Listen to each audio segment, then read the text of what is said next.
Chennai shopping mall Aadi blockbuster KG sale. KG చీరల ప్రారంభ ధర కేవలం 150 రూపాయలు మాత్రమే. కొన్ని ప్రత్యేక చీరలపై రెండవ చీర కేవలం 9 రూపాయలకే సొంతం చేసుకోండి. వనపర్తి ఎమ్మెల్యే మెగారెడ్డిపై చేసిన వ్యాఖ్యలకు చిన్నారెడ్డి ఈరోజు క్రమశిక్షణ కమిటీకి వివరణ ఇచ్చారు. దాంట్లో నేను ఎక్కడ కూడా వ్యక్తిగతంగా మెగారెడ్డిని ఉద్దేశించి అనలేదు అనేది ప్రధాని చెప్తున్నారు. ఆయన ఒంటెద్దు పోకడల వల్లే కార్యకర్తలు ఇబ్బందులు పడుతున్నారని అన్నాను తప్ప ఎక్కడ కూడా వ్యక్తిగతంగా నేను ఆయనపై వ్యాఖ్యలు చేయలేదన్నారు. దీనిపై మనతో మాట్లాడేందుకు వనపర్తి ఎమ్మెల్యే మెగారెడ్డి ఉన్నారు.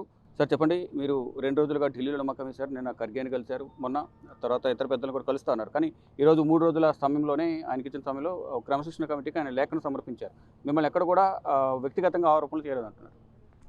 అవును, నేను కూడా ఆ లెటర్ ఇప్పుడే చూసిన. ఈరోజు గాంధీ భవన్కి వచ్చి క్రమశిక్షణ సంఘం ముందు లెటర్ ఇచ్చేసి ఎక్స్ప్లెనేషన్ ఇచ్చిపోయినట్లు నేను కూడా టీవీలలో చూసిన. ఆ లెటర్ కూడా నాకు వచ్చింది.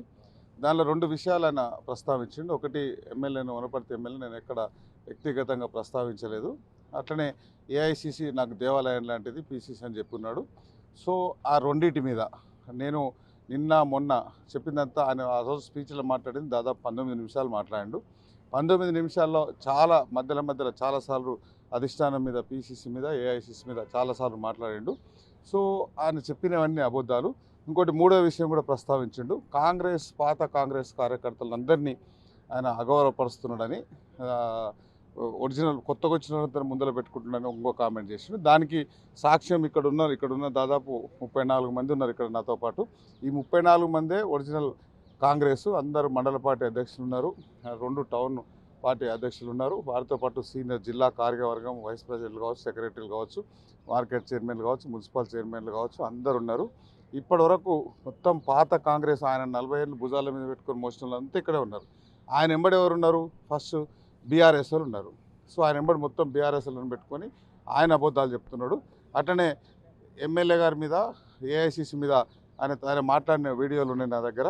ఒకసారి మీరు వినాల్సిందే, ఎందుకంటే ఆయన అబద్ధం చెప్పి మళ్ళీ అబద్ధం నేను అనలేదు అంటున్నాడు కాబట్టి.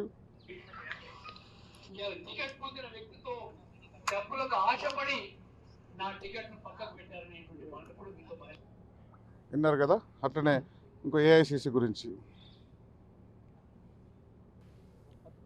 ఆయన కూడా చెప్పేది, కాంగ్రెస్ ఎలక్షన్ కమిటీలో టికెట్ క్లియర్ అయిపోయిన తర్వాత పోయాల్సిన అవసరం వచ్చింది. కానీ మధ్యలో ఉండేటువంటి నాయకులు ఢిల్లీలో కానీ రాష్ట్రంలో కానీ టికెట్ పొందిన వ్యక్తితో డబ్బులకు ఆశపడి, ఆయన కూడా చెప్పేది నా వ్యక్తిగత అభిప్రాయం కాదు, 40 సంవత్సరాలుగా కాంగ్రెస్ జెండాను అలాగే కండువాను మోస్తున్న కార్యకర్తలను ఉద్దేశించి వారి యొక్క అభిప్రాయాలను నేను వ్యక్తపరిచాను తప్ప ఆయన వ్యక్తిగతంగా అనలేదు. నా వ్యక్తిగత అభిప్రాయం కాదని చెప్తున్నాను. ఎమ్మెల్యే గురించి వ్యక్తిగత అభిప్రాయాలు అనేది కొద్దిసేపు పక్కన దానికి ఎక్స్ప్లెనేషన్ ఇచ్చిన. ఇక్కడ ఉన్న 40 మందే ఒరిజినల్ కాంగ్రెస్ కార్యకర్తలు, వీళ్ళు తప్ప ఆయన తోనున్నది బీఆర్ఎస్ పార్టీలు. ఎవిడెన్సెస్ ఉన్నాయి, ఆల్రెడీ మేము ఏఐసిసికి, పిసిసికి ఇచ్చున్నాం.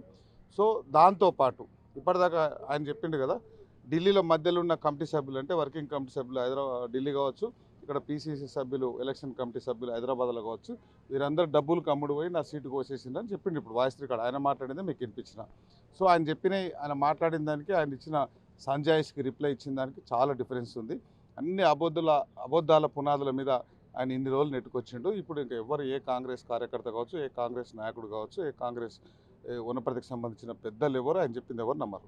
సరే, మీరైతే ఢిల్లీ వరకు వచ్చారు. ఆయన నేను ఢిల్లీ రాను, సీఎం విదేశీ పర్యటన ముగించుకుని హైదరాబాద్ వచ్చిన తర్వాత ఆయన కలుస్తాను అని చెప్తున్నారు. మరోవైపు ఇచ్చిన సోకాజ్ నోటీసులు వెనక్కి తీసుకోండి అని చెప్తున్నారు. అవును, అది ఇచ్చిన ఢిల్లీ రాను అని నాకు వచ్చిన ఇన్ఫర్మేషన్ ఏంటంటే, ఆ లెటర్ ఇచ్చి బయటకు వచ్చేటప్పుడు మన పత్రికా మిత్రులతో సీఎం గారు వచ్చిన తర్వాత సీఎం గారిని కలిసి నేను ఢిల్లీ పెద్దలను కలుస్తానని చెప్పున్నాడు. నెంబర్ 1.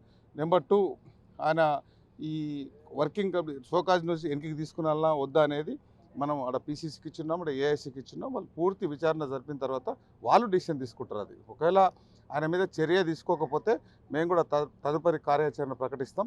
వనపర్తిలో గల్లీలో, టౌన్లో కావచ్చు, విలేజ్లో కావచ్చు, మండలాల్లో కావచ్చు, టౌన్లో కావచ్చు, అన్ని దగ్గరలో మేము ప్రతిఘటిస్తాం. నువ్వు రా మాతో కలిసి ఉంటే నువ్వు క్షమాపణ చెప్పిన తర్వాత. కానీ బీఆర్ఎస్లో నింబడి పెట్టుకుని ఇట్లా తిరుగుతావు అనే దాని మీద చాలా యుద్ధమే చేయడానికి మేము కూడా ప్రిపేర్ అయినాం. అంటే చెన్నారెడ్డికి వ్యతిరేకంగా మీరు కార్యాచరణ రూపొందించబోతున్నారు అక్కడ? 100% వ్యతిరేకంగా.